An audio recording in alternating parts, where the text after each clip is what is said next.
In this video, I will show you how people typically search for houses and apartments in Hungary.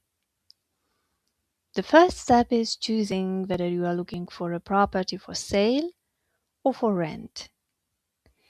Next, you select the type of property you are interested in.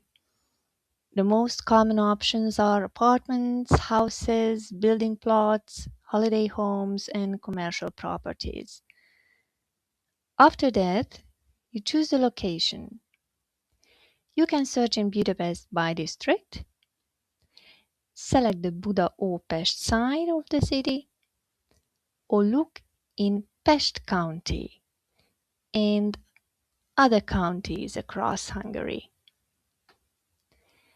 Many buyers are interested in properties around Lake Balaton, where you can choose between the northern and southern shores. Once the location is selected, you can set your budget by choosing a minimum and maximum price in million Hungarian forints.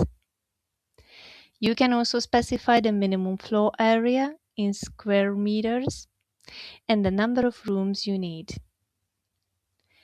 Most property search applications also allow additional filters such as a balcony, garden, garage, parking space, newly built properties, or renovated homes.